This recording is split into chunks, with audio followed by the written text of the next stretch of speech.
Okay, hello, good evening. Good evening. Hello. Good evening.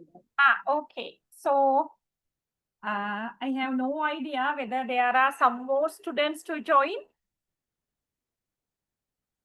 I can remember there were nearly 30 students, if I am correct.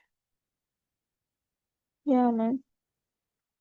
What shall we do? Should we wait or shall we start and continue?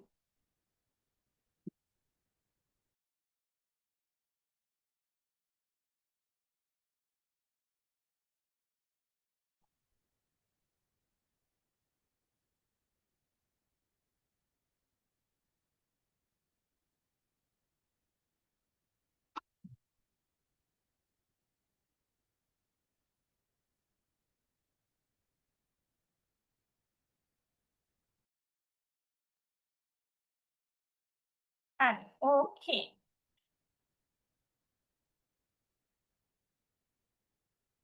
Yeah. So today we are with the topic number 4. The topic is syntax.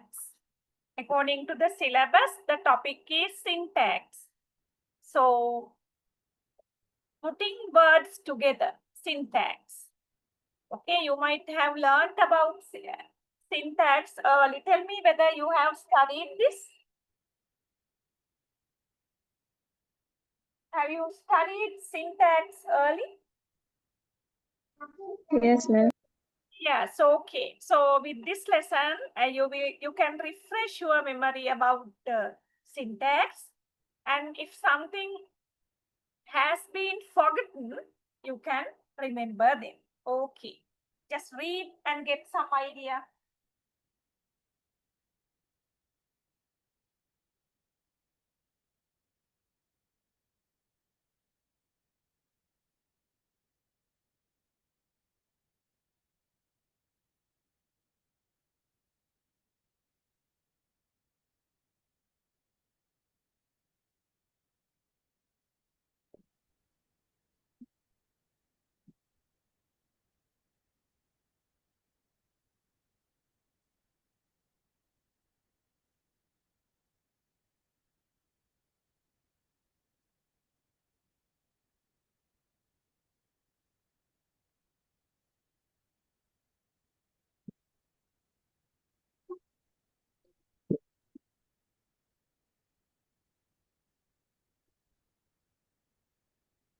Okay.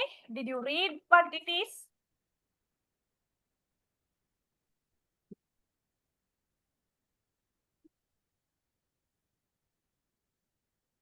Okay. So we look at the definition of syntax.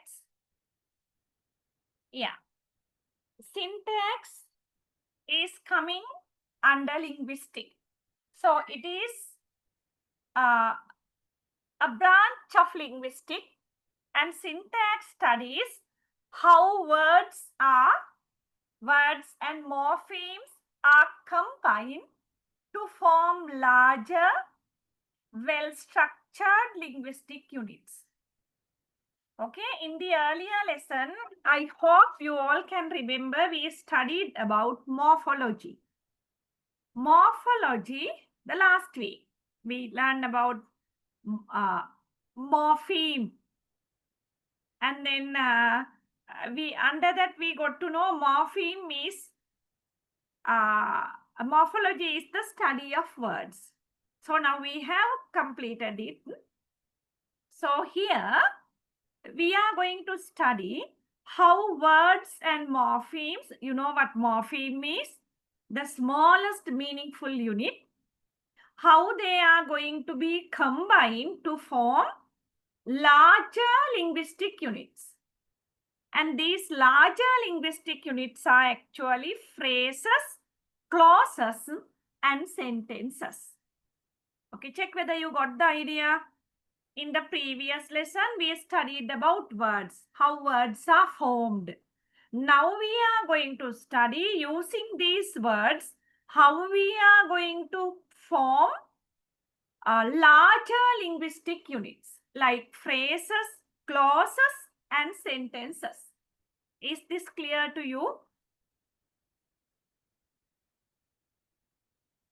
Yes, ma'am. Yes, madam. And it governs the permissible order and arrangement of words in a language. So there are many words in a language, but we can't arrange or we can't combine these words as we wish. Okay, so there is an order for arranging these words. Okay, for an example here, it indicates what goes where in a sentence. So then it indicates which word should come first, and then which word should come next, and which word should be there at the end, like that. What goes where? So which word should go to the beginning? Which word should go to the middle? Which word should go to the end?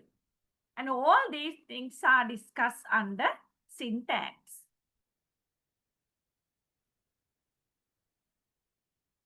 Okay.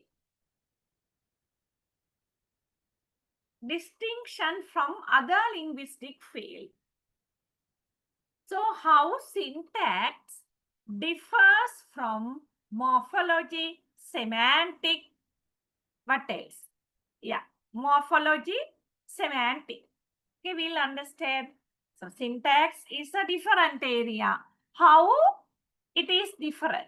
So that's what we are going to understand now.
Okay, did you read it? Yes, ma'am. Okay, now we'll understand how syntax differs from morphology and semantics. The morphology is the very recent one actually. Last week we studied. Morphology deals with the internal structure of words. That means, can you remember we discussed by adding prefixes and suffixes, we can have new words. Derivational, inflectional. Can you remember? Syntax operate at the higher level. So syntax is not about the internal structure of words. It's more than that. Combining these formed words. Okay, so then under syntax, we are talking about combining words. Morphology is about forming words. How this is different from semantic? Semantic focuses on the meaning of words and sentences. Semantic means meaning. But syntax influences meaning. That's correct. Syntax, that means organizing, arrangement of words. It affects the meaning. Okay, so but syntax, it does not worry about the meaning, but it focuses on the structure. So because of this, there are some sentences which are syntactically correct. But semantically, they look nonsensical. Nonsensical means meaningless. Grammatically correct, meaning-wise nonsensical. See this example. This is a world-famous example.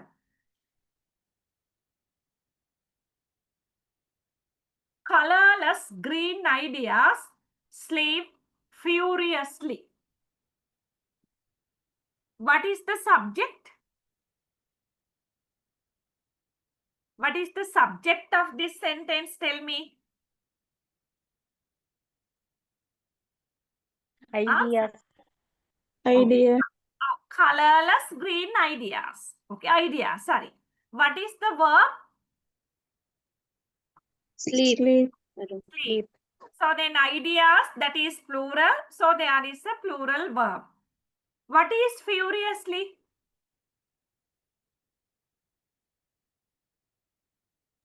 Adverb. Adverbs. Adverb.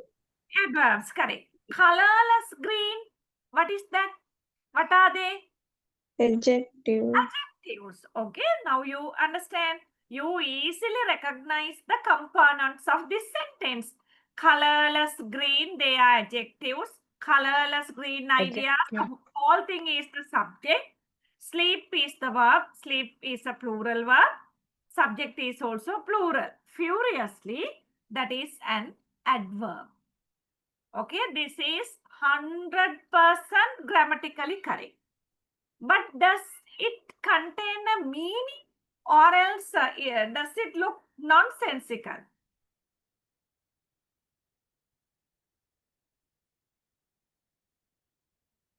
We can't get an exact meaning from this. It is nonsensical. That means it does not Meaningless.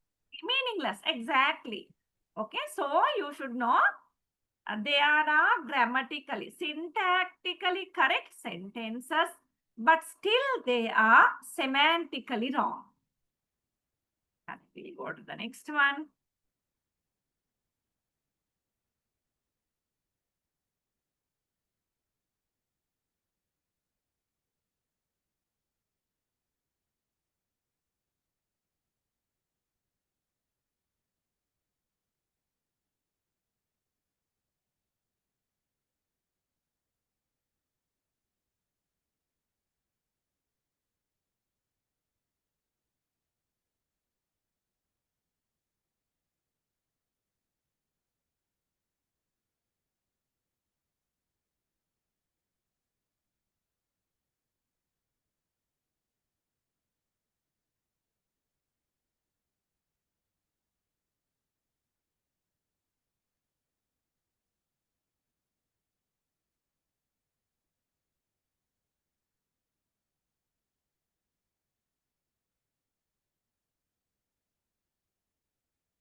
Okay, so here you can understand syntax.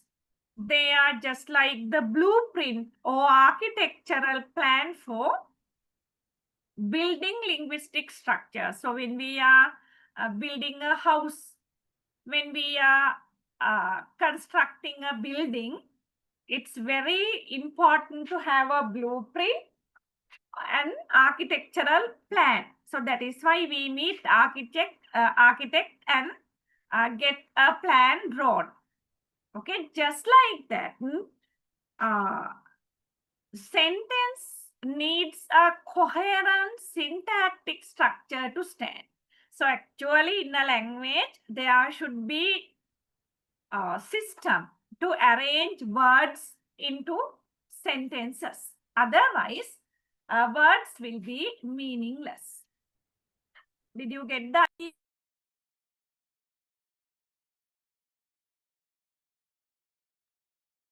Is this clear?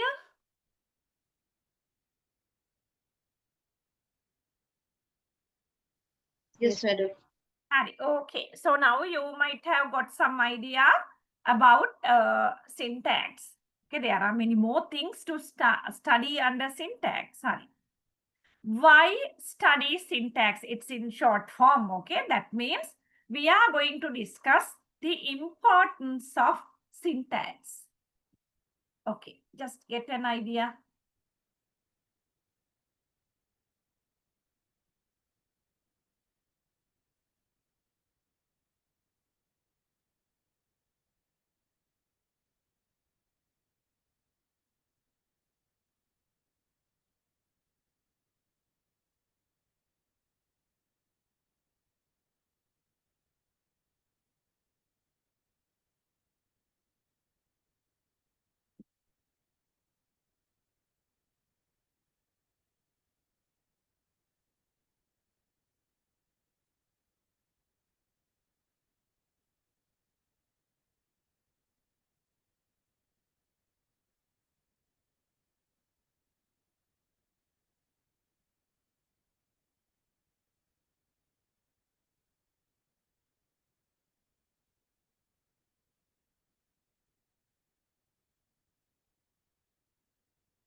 Okay, so the importance of studying syntax, there are many reasons why we should learn syntax. Clarity and precision in communication. So then when we communicate, it's very important to communicate very clearly to the point without telling irrelevant things. For that, knowledge of syntax is needed actually. Otherwise, if a person is not having syntactic knowledge, what he is communicating will be misunderstood by others. What he is writing will be misunderstood by others. Okay. Understanding language acquisition. Okay. You know what acquisition? The or unconscious acquiring of language. So learn to construct grammatically correct and complex sentences in their native language. Okay, it sheds light on how children often unconsciously learn to construct. Okay, so this syntax it pays attention to how children unconsciously learn and construct grammatically correct complex sentences in their native language. So in our native language, we form a grammatically correct, very complex sentences unconsciously. We have not sometimes learned them. But still, in native language, we can produce them.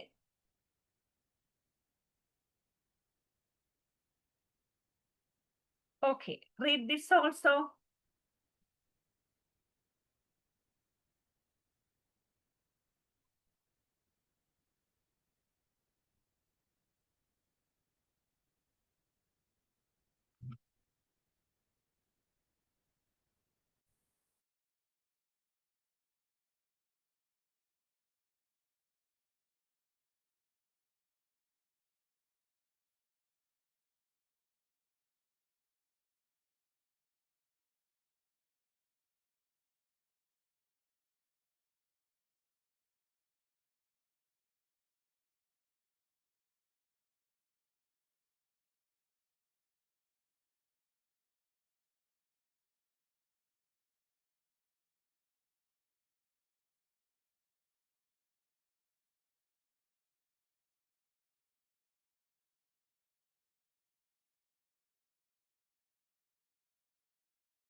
Okay, we'll understand cross-linguistic analysis.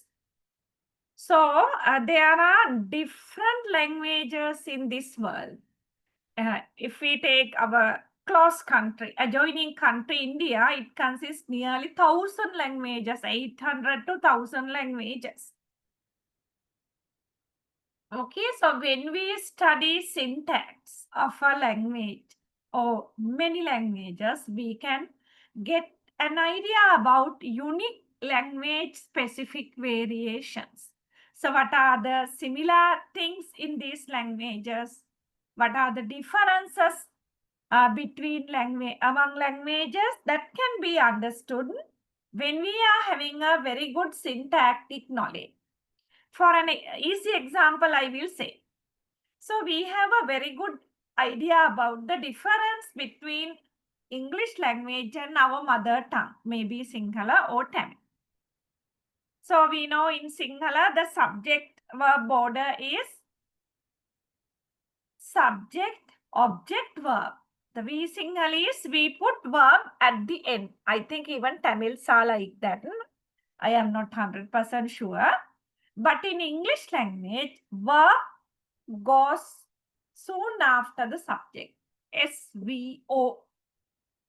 Okay, we can understand those differences when we are having a very good linguistic knowledge, syntactic knowledge.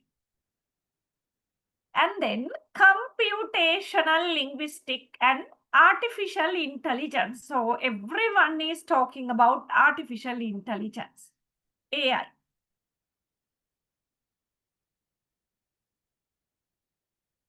Okay, so then syntax, they are needed for natural language processing, NLP. machine translation, speech recognition, and the development of intelligent chatbots. AI system really rely on parsing and generating syntactically correct language. So then you all might have used AI, artificial intelligence. So they are also the system. AI system has been fed with correct syntactic rules. So that is why when we want to get something done using AI, when we give the commands, AI perform the task. When we think about the sentences, they are grammatically correct or else syntactically correct sentences. Okay, so then we are talking about modern technology, AI. But for that also, the syntactic awareness is needed. Okay, we'll go to the next one.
Okay, we'll understand language teaching and learning.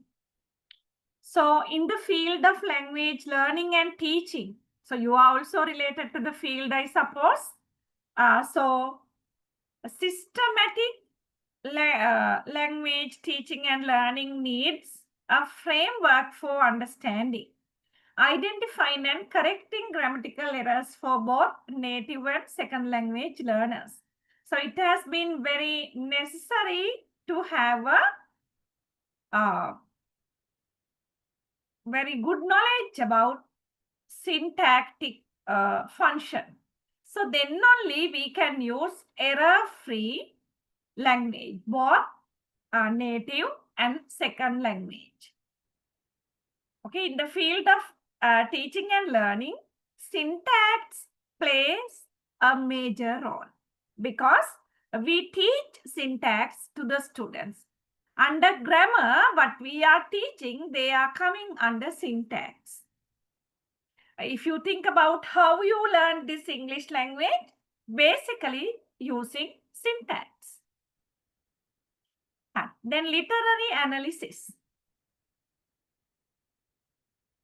Okay, so then I don't know whether you are familiar with literary analysis. When we think about literary analysis, literature analysis, syntax plays a major role. Authors manipulate syntax for stylistic effect. Okay, so you should have this syntactic knowledge because the writers, those who are writing literary work, they manipulate syntax for stylistic effect, tone, emphasis, and characterization. Just think about a poem. When a poet is writing a poem, he is changing the syntactic elements with a purpose. So when you are thorough with these syntactic elements, you can easily understand why this poet changed these things. Okay, so then with that knowledge, you can analyze literary work very nicely. Okay, now what we discussed up to now, what is syntax? Why should we study syntax? Now we are going to basic syntactic units. Okay, just read and understand. Basic syntactic units.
Okay, we'll see. So there are certain basic syntactic units. So I'm sure you are having a very good idea about it. We'll see what they are. Word. Okay, so you know what words are. I suppose I should not explain them. The smallest free form that can stand alone as a meaningful unit. Okay, there are different lexical categories of words like nouns, verbs, adjectives, adverb, preposition, like that. Okay, now next, phrase. Phrase is a group of words that function as a single unit but does not contain a subject verb pair that form a complete thought. Okay, so you know what phrase is? It's a group of words without a subject and a predicate of its own. Okay, we'll see further. Word, phrase. Okay, so there are different types of phrases. You just study them for a while.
Okay, so here you can see there are different types of phrases, noun phrases.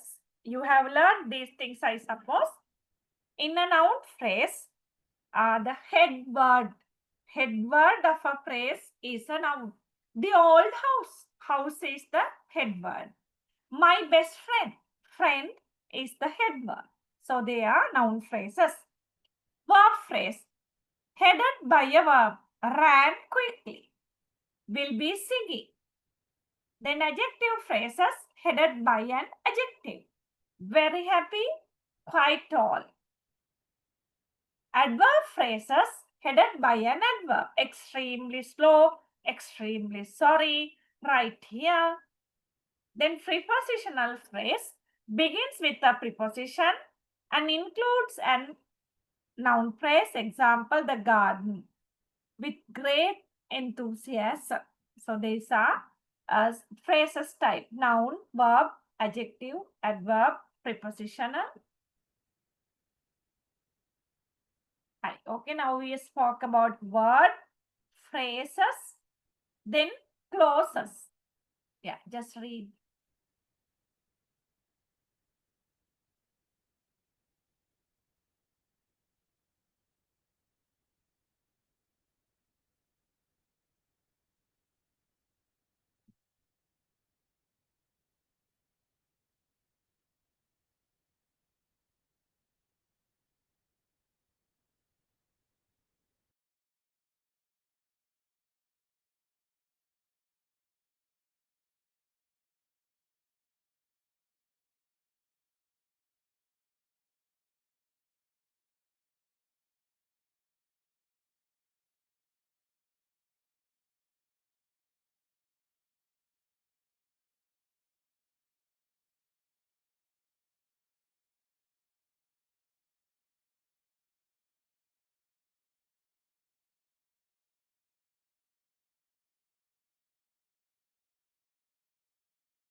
Okay, clause.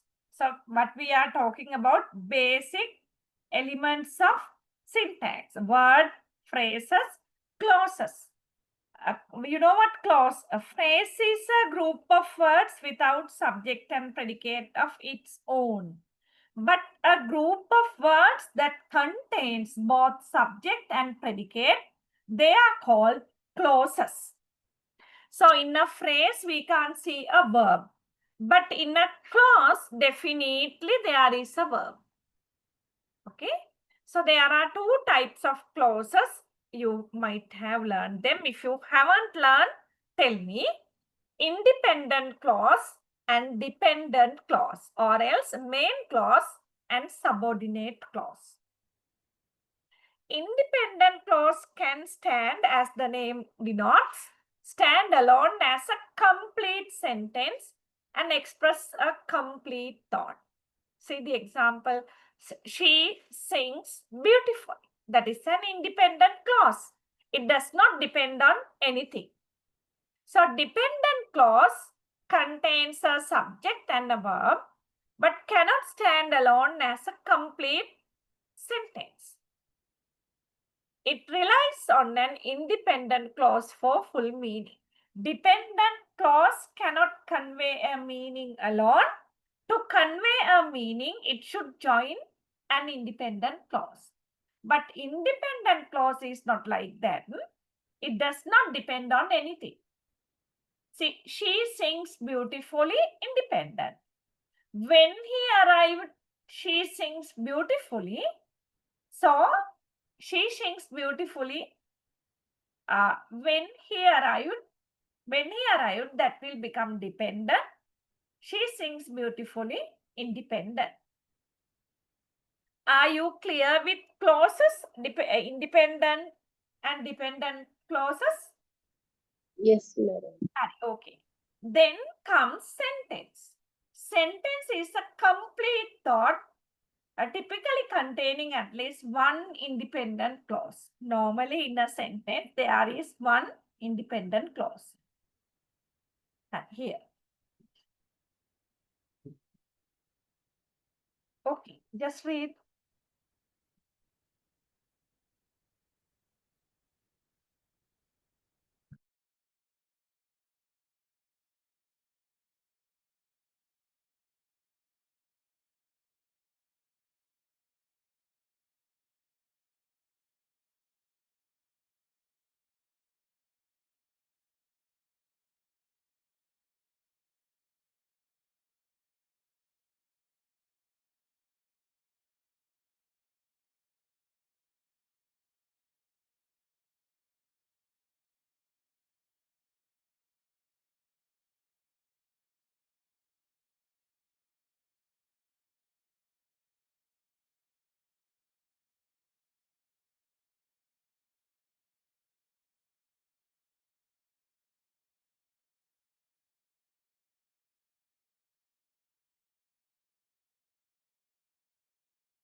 Okay, we'll see. I'm silent because I'm allowing you to think and understand. Okay, sentence structure. So there are different sentence structures. Subject, predicate relationship. So then every complete sentence, it has subject and a predicate. Subject, you know what subject, who or what the sentence is about. And predicate, what the subject is doing. Okay. So when we take a sentence, she goes to market on Friday. She is the subject, goes to market on Friday. The everything, including the verb, the remaining part is called predicate. Okay, so basic English sentences are having SVO order. S for subject, V for verb, O for object. The cat ate the mouse. Cat subject, ate verb, the mouse object. This is a fun foundational rule. We'll see. Sentence types.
I am sure that you all are familiar with these sentence types.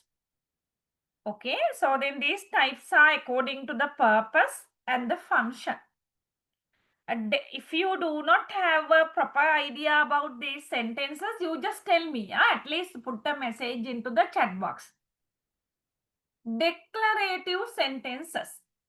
So they are always a statement. See, the sun is shining. Declarative. Sri Lanka is an island. Declarative. He is a teacher. Declarative. She is tall. Declarative. Then interrogative sentences, they ask a question. Is the sun shining? Is she a doctor? Just like that. Then imperative sentences, they give a command or make a request. Shine brightly. Go and pour me a glass of water. Imperative. Giving an order or giving a command. Then exclamatory, expresses strong emotions. How brightly the sun shines. What a beautiful girl. Okay. So they are exclamatory sentences. Declarative, interrogative, imperative, exclamatory. We'll go to the next one.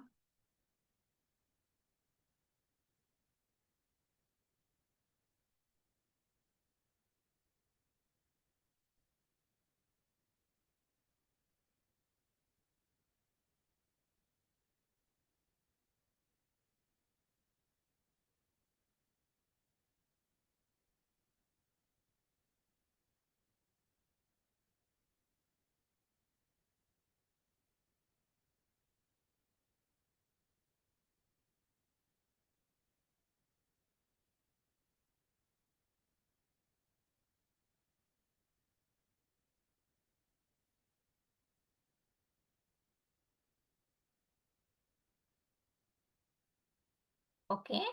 So now, phrasal structure. Heads and dependents. Each phrase has a central word, the head, which determines the phrase type. Yes. So when we take a phrase, every phrase consists of a head word. According to the head word, we name the phrase. If the head is a verb, we say verb phrase. If the head is a noun, we call noun phrase. If the head is a preposition, we call prepositional phrase, like that. Here.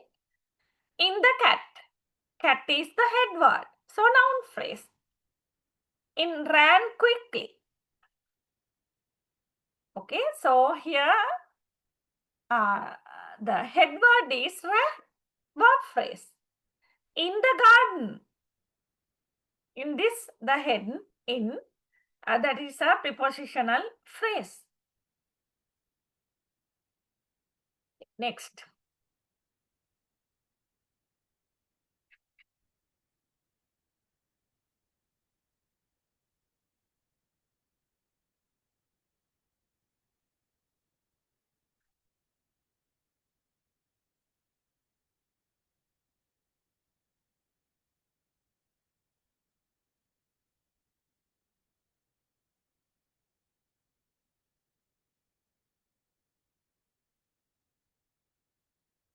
Recursion, it's just like summary, okay?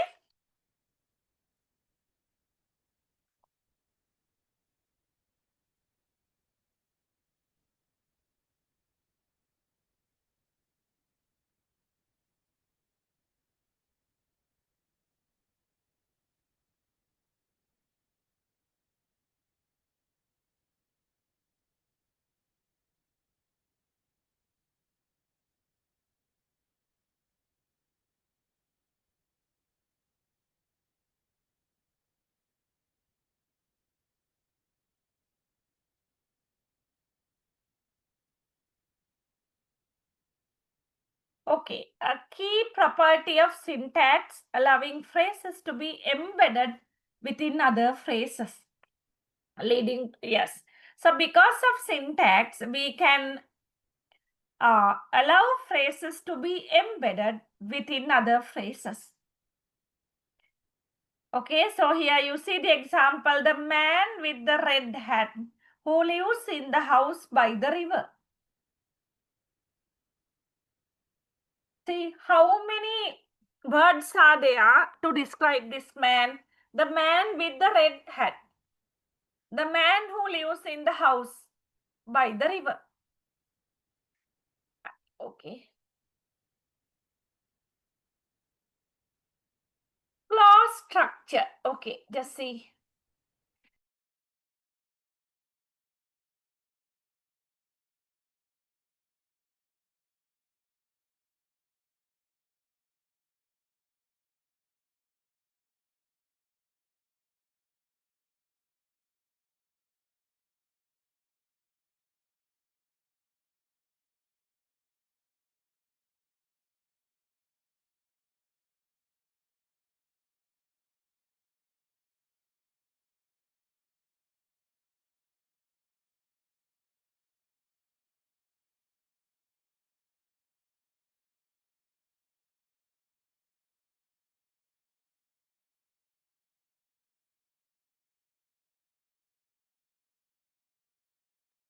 What we are talking now, discussing is that clear clause structure.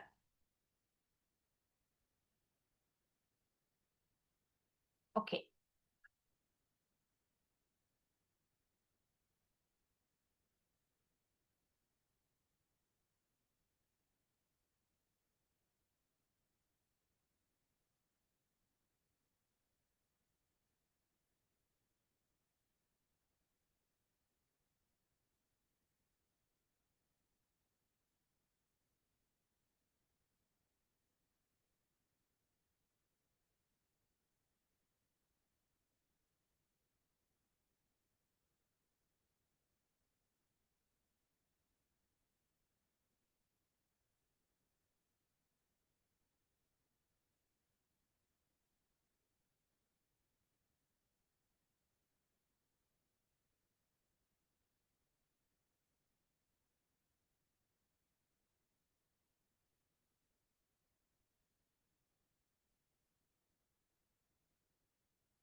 Okay, we'll understand clause structure. Independent clause, you know what independent clause that is, that can convey a meaning without support of any other clause. Independent clause. Dependent or else subordinate clause always introduced by a subordinator. That, which, who, when, because, although, and function within a larger sentence. Okay. So then dependent clauses cannot convey ideas without joining to a main clause. That is the independent clause. That is the main thing. Then there are different types of clauses. Noun clauses act as a noun.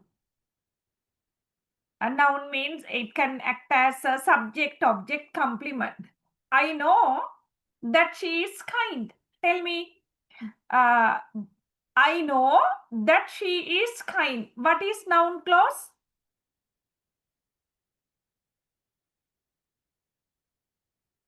What is the noun clause?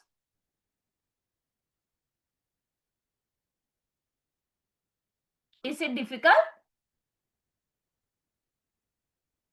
I know that she is kind. Tell me what is the noun clause?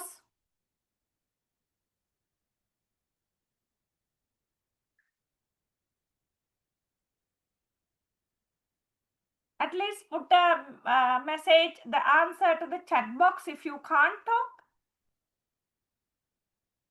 Tell me what is the noun clause and at what it functions.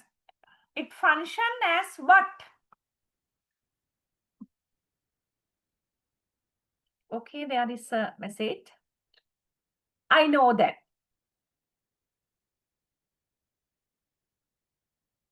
No, wrong. I know that is the independent clause. That she is kind, that is the noun clause. That she is kind, it's a noun clause. It functions as the object. You see here. What do I know? What do I know? That she is kind. What do I know? That she is kind. That is the answer. That means object. I'll tell like this. I know it. Just imagine that she is kind is not there. I know it. So what is the function of it? Object. I know it. මං ඒක දන්නවා. It. Object. I know that she is kind. The same structure. Is that clear to you now? Yes, madam. Okay. Noun clause. Adjective clause. You just see.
Okay. Now we'll see.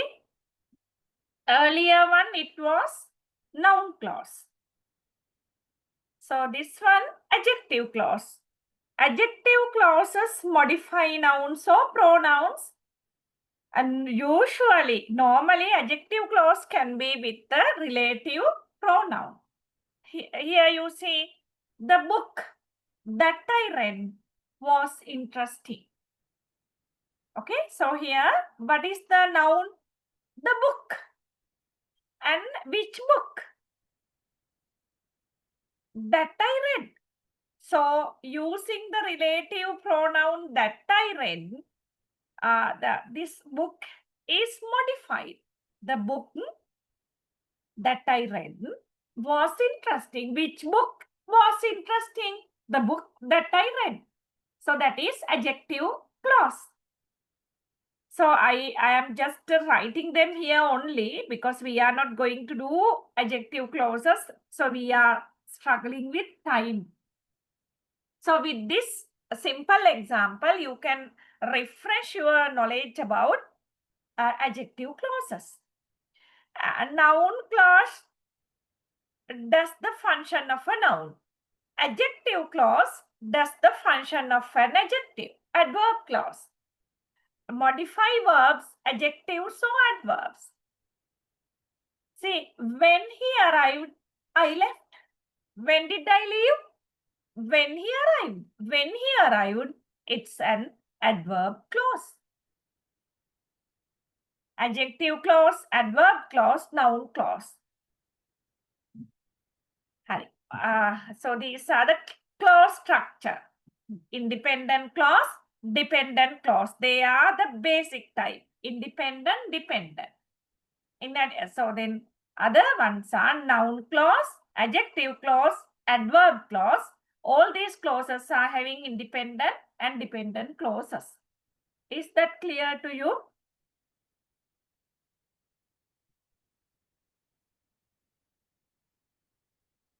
Any question?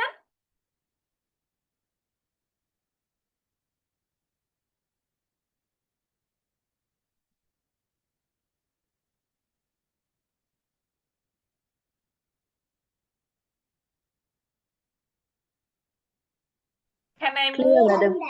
Okay. Yes, Next, madam. sentence classification. All these things are under syntax. Okay.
Okay, we'll see. Yeah, let me. Okay, so here, I can't see the topic. Sentence classification. So there are different types of sentences. They are categorized based on number and type of clauses they contain. Okay, there are three types of basic sentences. Simple sentences, they contain only one independent clause. Okay, only one independent clause. The birds sing. We study English. He goes to work. Sri Lanka is an island. All are simple sentences because they contain only one independent clause. And then compound sentences. In a compound sentence, there are two independent clauses, two or more, joining using coordinating conjunctions, not subordinating. Okay, two or more independent clauses are combined or else joined using coordinating conjunctions. The coordinating conjunctions are many, but easily you can remember. Fanboys. F for, A for N for no, B for button, sorry, O for O, Y for yet, S for so. So easily you can remember coordinating conjunctions using this mnemonic device, fanboys. Oh, yeah. Or the semicolon, honey. The birds sing and the sun shines. So two independent clauses are the bird sings, the sun shines. So they are independent clauses. Both are having meaning separately. But these two independent clauses are joined using the coordinating conjunction and. I know you know these things. That's why you are following the degree program. All right, next one.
Okay.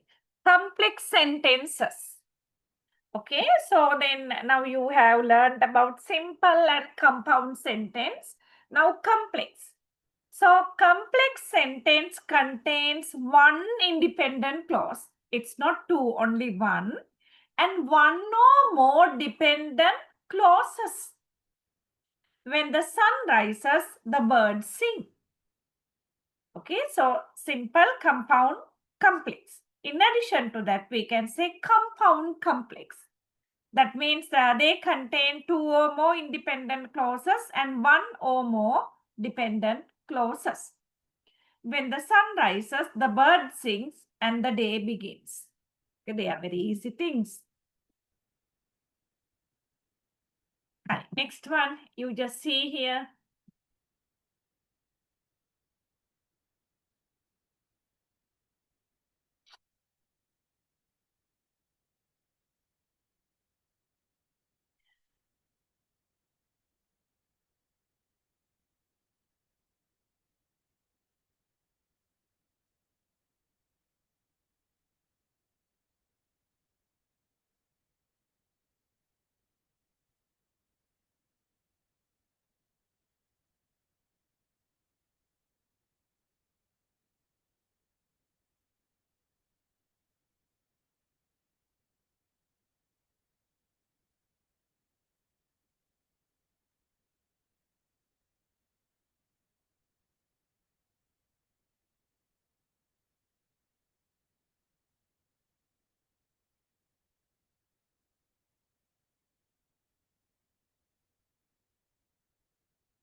Okay.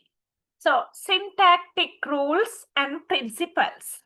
So our main topic is syntax. Constituency. What is that? The property of a group of words functioning as a single unit or constituent. Linguists use tests like movement, substitution, ellipses to identify constituents. Then tree diagrams, we'll be doing these things later, okay? Tree diagrams, a common visual tool in syntax to represent the hierarchical structure of sentences and the relationship. Let me check whether I have put one. Okay, we are touching these things later. That's why I have included it in short actually. I will show you constituency, tree diagram, and these things. Yeah, just read that also.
Okay. Phrase structure rules. Formal rules. Subject, noun phrase, verb phrase, meaning a sentence consists of a noun phrase followed by a verb phrase. Okay, so that gives an idea about how the syntactic categories function. First, noun phrase, then verb phrase. That is a particular rule. Then generative grammar. You might have heard of Noam Chomsky. Okay, so Noam Chomsky, he presents a highly influential framework proposing that language is generated by a finite set of rules and transformations. So Noam Chomsky is in the opinion language is generated with a set of rules actually. For an example, changing active to passive voice, forming questions. Okay, there are rules. So there are 12 tenses, but there are 8 passive voice. It distinguishes between sentence abstract, deep structure, and it observes surface structure. Okay, in grammar, there are 2 structures, a deep structure and the surface structure. We'll be touching these things. I just simply want to show you. Okay, then universal grammar.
Okay, universal grammar.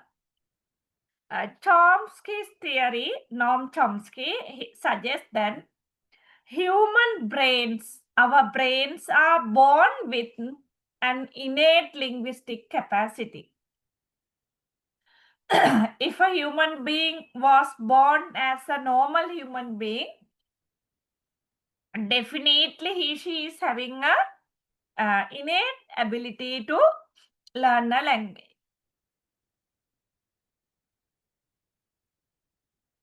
That is the base of universal grammar. Next. Let me check how many slides are there.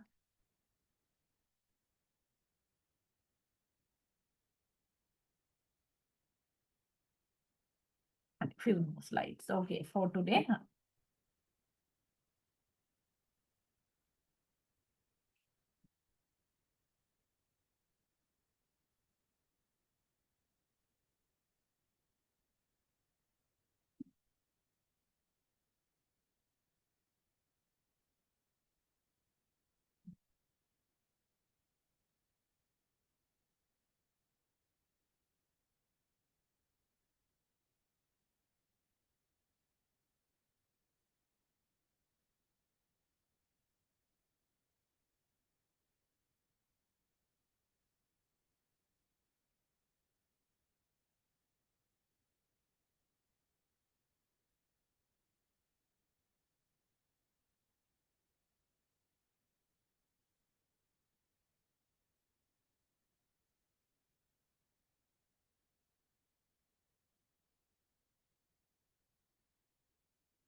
Okay, here we'll see syntactic ambiguity.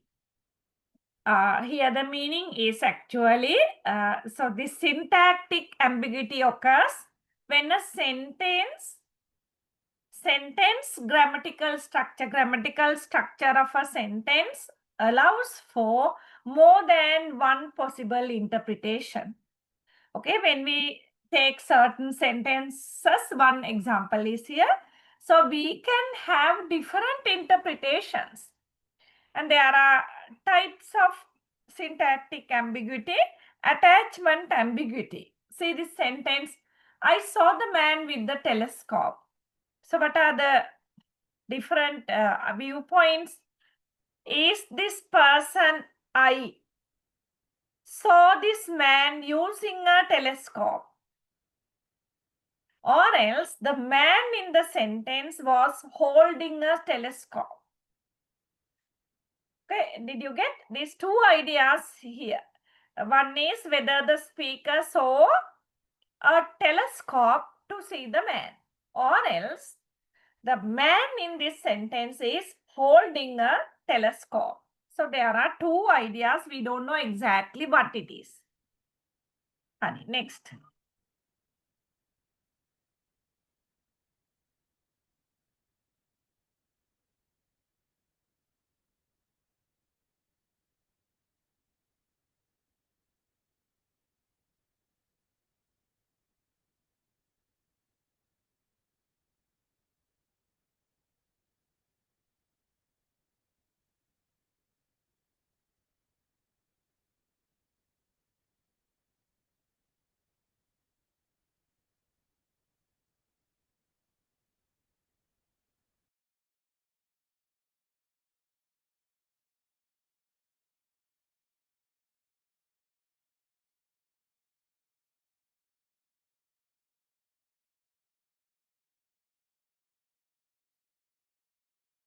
Okay, here.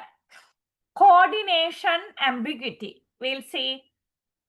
There are some, when words are combined together, sometimes there is an ambiguity because of how these words are coordinated. See the example, old men and women.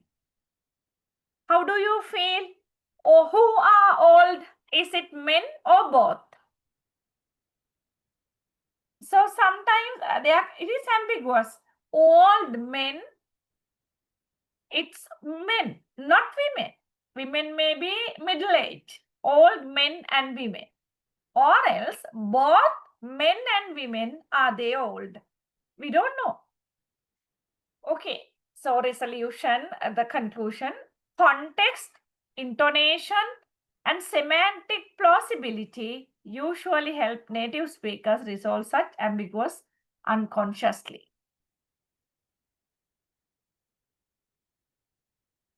Okay. So then anyhow, here the real meaning can be taken from the context, the surrounding, intonation, and semantic plausibility. Okay. And last two slides.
syntax across language.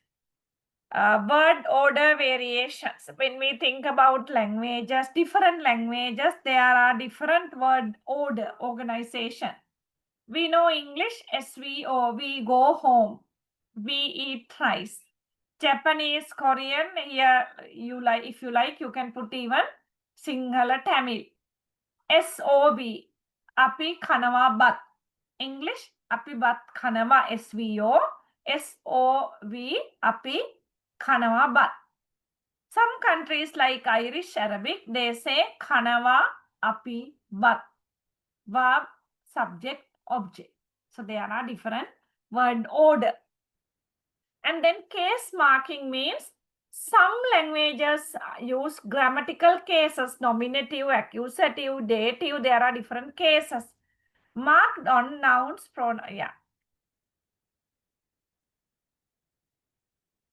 indicate their grammatical role, which can allow for more flexible and order than usual. So if we think about Sinhalese language, I don't know Tamil. So according to the subject, we keep the verb. For an example, Aya Geetaya Gayana Karaniya, because she is a female. There are things like that. Api Hoding Igana Ganimu in written language. So it differs according to different languages. Here.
Okay.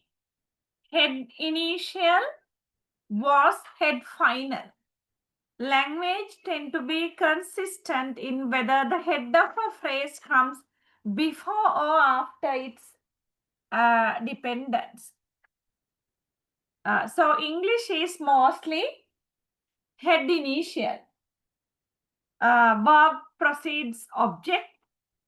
Preposition precedes noun.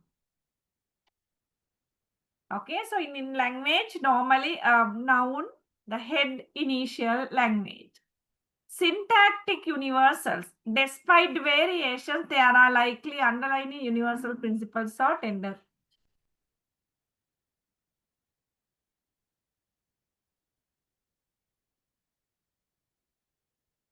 Okay, so but at the same time, there are some universal syntactic similarities. For an example, these are some common things. Subjects and predicates, they are in every language.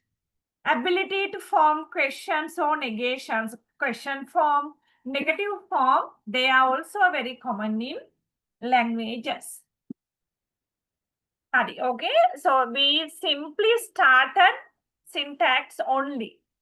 So this is the beginning. What is the time now? I have prepared some MCQ questions. Let me check it.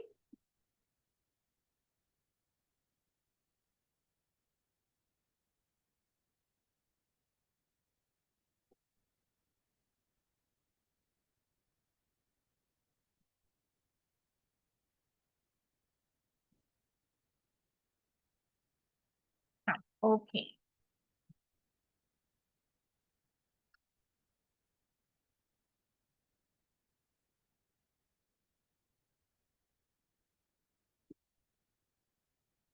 Here.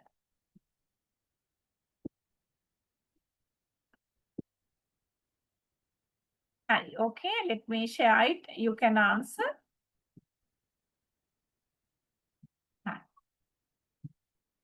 Okay, can you see this?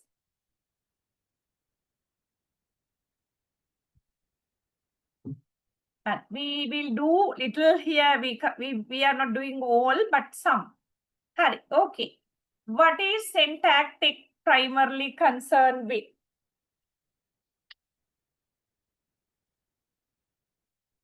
You can write the answers.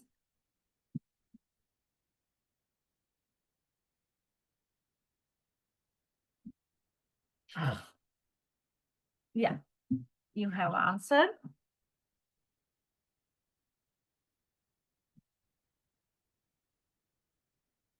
Yes. Yeah, C is the correct answer. Yeah, you all have answered it. C is the correct answer. Let me highlight it.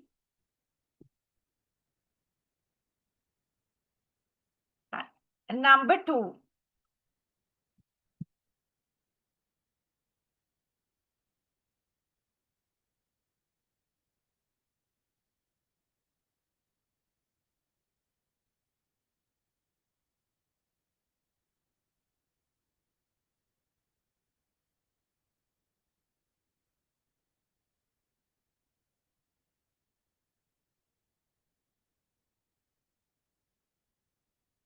Yes, you have answered. Fourth one.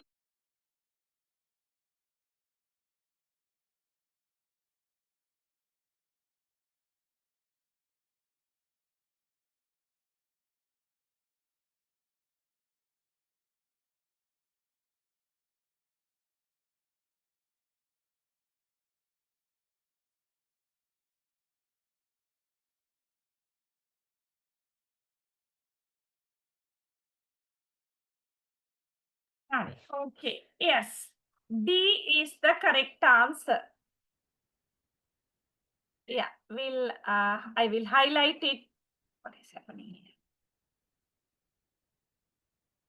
here? D is the correct answer. So now we'll go to the third question.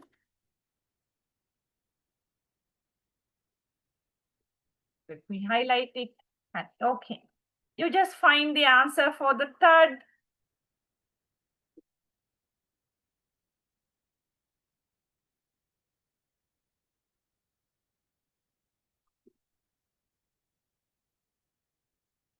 Yeah, very easy question if you listen to the lecture properly. Yes, correct. Colorless green ideas sleep furiously.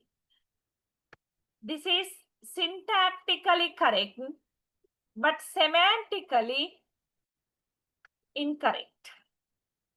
Now we'll go to fourth question. Number 4.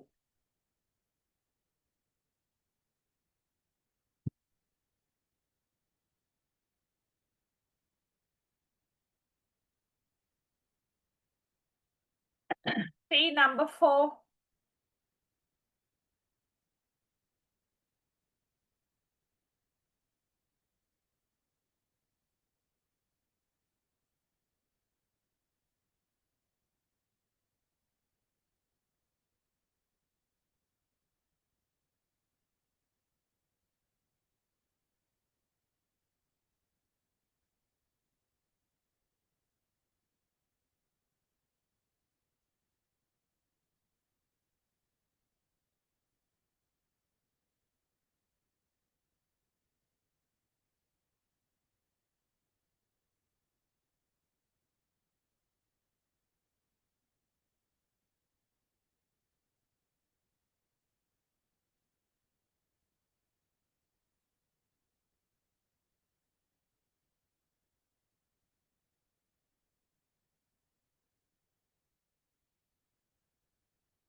Yes, what is the answer?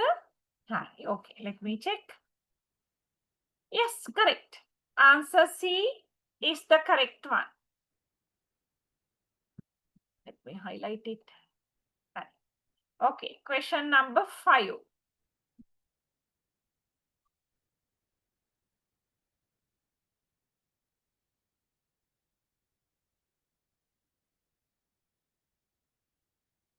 Here.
Number 5, you have answered as C, that is correct. Many misunderstandings arise from syntactic misinterpretation. Now we'll go to question number 6.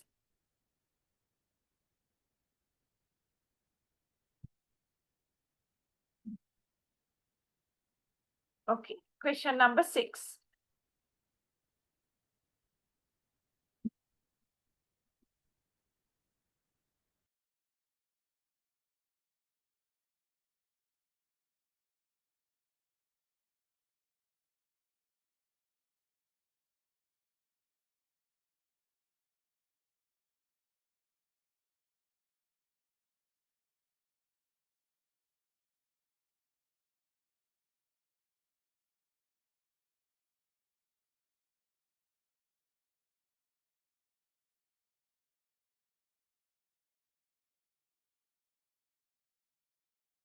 Okay, answer B is the correct one. Shall we do something like this? I'll share this with you. Then can you supply the answers? Okay, because I am having some other work actually, a small meeting. What shall we do? Shall we bind up the session now? Okay, madam. Okay, madam. Okay, so then, shall I send this through the management? Then they will share it with you all. So you can, Okay. I have Okay. prepared 30 questions. ma'am. So you can answer, then next day when we start, quickly we can go through it. Okay. Okay, then good night. Good night. Okay.